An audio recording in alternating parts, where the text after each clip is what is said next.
Where we left off with the last slide was questioning this notion of Asian Americans as a model minority myth, when indeed the statistics seem to reflect that that could be the case. And when we look at the slide here, and we're talking specifically about post 1965 Asian Americans, because let's recall, and as I discussed with the last slide, Asian Americans in the United States were brought here primarily to work, as you know, in the heavy industries in the West, like mining and railroad construction and so forth. In other words, it was menial and unskilled labor. But as you also know, post 65 Asian American immigration changed the complexion of that towards more of the professional managerial classes, like engineers and nurses and doctors and technicians and so forth. So when we look at the statistics in contemporary studies, we see that there is indeed this correspondence with the stereotypes attributed towards Asian Americans and with the empirical studies, right? By the way, what does empirical mean? Empirical, right? That means knowledge that's based on actual observation and study, and even you could say experimental evidence, right, when it comes to science. So when we're looking at empirical reality, we're seeing it how it's actually reflected in society when we, let's say, do statistics, population numbers, and so forth, right? That's empirical.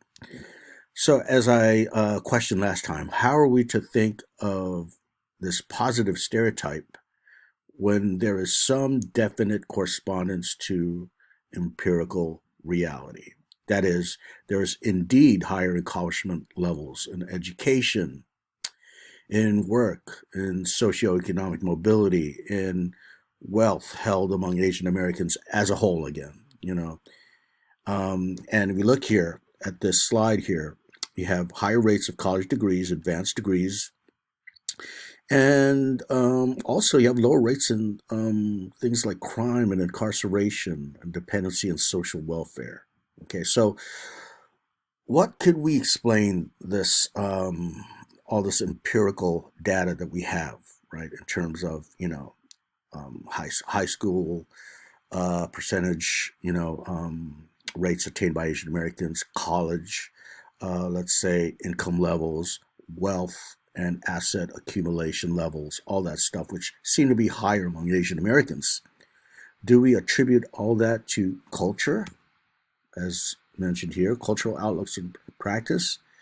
What are some examples of this? Well, cultural traditions that emphasize discipline and work ethic, desire for education, strict parenting, right? In fact, one notion of Asian Americans is that they're quote honorary whites. Okay, you might see that if you read some of the literature on Asian American studies, especially the social sciences, where and I have to say this is an older notion when they used to say Asian Americans, because of their exceptionalism in the world of work and education, could be deemed as the new honorary whites, right? Okay, so this is a positive image. So why are we going to challenge it, right? Well, first of all, you have to think about the well, there's the statistics that show higher degrees, right? But then you go beneath the statistical studies, and when you go beneath that veneer of statistics, what we'll find is that while there is an element of truth to some of this stereotype, the reality is that it's actually more complicated. Okay, there's much that is shrouded and obscured, as we will discuss in this topic, right? So we have to definitely acknowledge, in other words, social research that comes up with findings that may problematize or question these statistics, even though they're so positive, right? Now, another reason why is because you could say that this notion of model minority has been used as an ideological weapon in the discussion of race relations in the United States. In other words, upon comparing Asian Americans to other ethnicities, some mainstream commentators, I should say, or even just,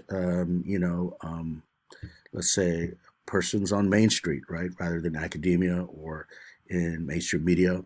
Well, some of these commentators are quick to point out that, when it comes to those ethnic groups that are less achieving and have lower attainment in the realms of education and work and socioeconomic status, well, they point out the supposed lack of discipline, lack of morality, lack of ambition, lack of drive to pursue education, right? And they're always quick to compare them to Asian Americans, right? So, again, there's this notion that, all you have to do is imitate Asian Americans if you really want to achieve success in the United States, right? Okay, now this is going to bring us to an interesting sort of um, a theoretical discussion here. And this theoretical discussion is called the agency versus structure debate. And this is a widely held debate in the social sciences like sociology and even economics and so forth, psychology. Okay, so as indicated on the slide here, the distinction is as laid out here. Agency. Okay, this has nothing to do with, let's say, government agency. Okay, this is a philosophical doctrine, really, that holds that the capacity of individuals to affect or shape the outcomes of their lives. It's really up to them, right? One thing that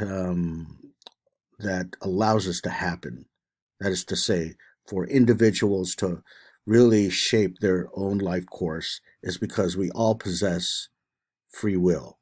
Okay, so we have a goal, in other words, we act on that free will, and it depends on how much that individual can really adhere to their goals or ambitions, right? And trying to pursue that goal, right? So agency suggests that when it comes down to it, those who are doing well or those who aren't, on the other hand, it comes down to individual responsibility, right? It's down to the individual, right? The agent, to use our word that's related to agency. Now, on the other hand, this debate also is usually juxtaposed against structural factors. That is to say, on one side, there's agency, the belief in that. On the other side, there's the belief in structural factors. And this is when you feel that institutions, belief systems, norms, etc., uh, is what shapes the outcomes in the lives of individuals. Okay, so when you think along these lines, you often argue that the structural factors actually override agency, right? Yes, okay, maybe we do have free will to pursue goals, but the fact is, some groups or face different circumstances beyond their control, and therefore it makes the pursuit and attainment and achievement of those goals as much more difficult than other groups. Okay, and you can see how this really applies in, let's say, socioeconomics. Despite the widely held belief, and even you could say quasi-religious belief in America, that it's all about individual responsibility, that we could achieve whatever we want in life as long as we work hard and study hard and do what's necessary, right? Above and beyond, we could achieve those goals. It's like a mantra in U.S. society. You'll see it in commercials and everywhere you go, right?